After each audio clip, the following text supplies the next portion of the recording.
Demand for emergency contraceptive pills has skyrocketed days after the U.S. Supreme Court struck down Roe v. Wade. That surge in demand has led major pharmacies and other retailers to limit purchases to keep supplies on store shelves.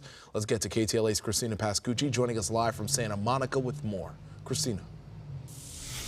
Good evening to you both. Well, Plan B, emergency contraception, also known as a morning after pill, is used within a few days after sex to prevent an unwanted pregnancy. And while that has nothing to do with the ruling of Roe itself, take a look at this. And what you're about to see is why so many people are concerned, because after the news came down last week, headlines emerged about Justice Thomas when he argued in a concurring opinion the court should reconsider its past rulings around contraception. The confusion spawned by that apparently caused many to react. We won't go back! After the controversial Supreme Court decision on Roe v. Wade, retailers say there's been a rush to buy emergency contraception as abortions could soon be banned or majorly restricted in half the states. The panic to get a product such as a Plan B is unfortunate. I think people are just overreacting.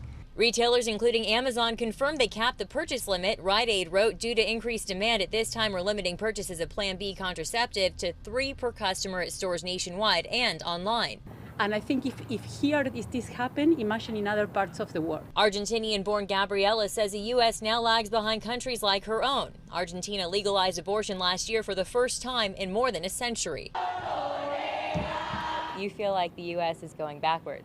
Yeah.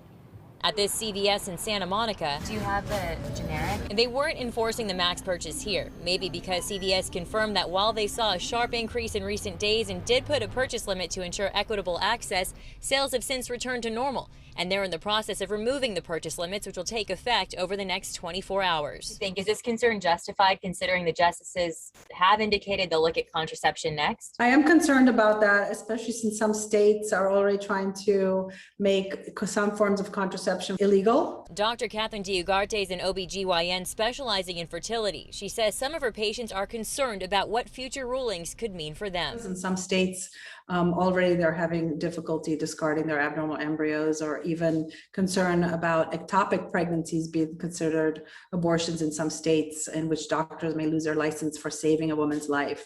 What is your advice to women who need this contraception? In the future, even if Plan B for some reason does not become available, you can actually use regular birth control pills as a Plan B. Dr. Diugarte says each birth control varies and you should always talk to your doctor first. I'm Christina Pascucci reporting live from Santa Monica for KTLA 5 News.